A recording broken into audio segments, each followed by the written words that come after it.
আসসালামু আলাইকুম, আশা করি সবাই ভালো আছেন। আসলে যেখান থেকে ভিডিওটা দেখছেন বেশি বেশি করে অবশ্যই শেয়ার করবেন, কারণ এইভাবে দিনে দুপুরে চাঁদাবাজি এবং সন্ত্রাসী শুরু করে দিছে হাতি দিয়ে। আপনারা দেখেন কিভাবে মোটরসাইকেল ঠেকায়, স্কুল ছাত্রীদের ঠেকাইয়া টাকা আর বাধ্যতামূলক টাকা নিচ্ছে। এইরকম সন্ত্রাসী এবং চাঁদাবাজি প্রকাশ্যে হাতি দিয়ে করতেছে। তাহলে আপনারা দেখেন যে এইরকম মানে বাধ্যতামূলকভাবে এমনভাবে ধরবে যে টাকা আপনার বাধ্যতামূলক দিতেই হবে, ছাড় নাই। দেখেন কিভাবে টাকা নিচ্ছে এবং কী আটক করে রাখছে মানুষের, দেখেন।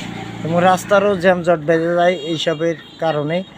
কারণটা হলো যে এরা যে সন্ত্রাসী কার্যকলাপগুলো শুরু করছে, এটা সারা বাংলাদেশে ছড়িয়ে ছিটিয়ে আছে। এরকম কালেকশন করে এরা, কারণ এগুলো প্রশাসনের নজরে আসলে এরা ঠিক হবে। কারণ এটা জিনিসটা ভাইরাল হলে এরকম সন্ত্রাসী করা বন্ধ হয়ে যাবে। কারণ তাছাড়া সাধারণ মানুষের হয়রানি এদের হাত থেকে রক্ষা পাবে না। কারণ হলো এরা খুব জাউলাতি শুরু করে দিছে। দেখেন আপনারা কিভাবে নিতেছে, টাকা নিতেছে। আর যদি ভিডিওটা ভালো লাগে অবশ্যই লাইক শেয়ার করবেন।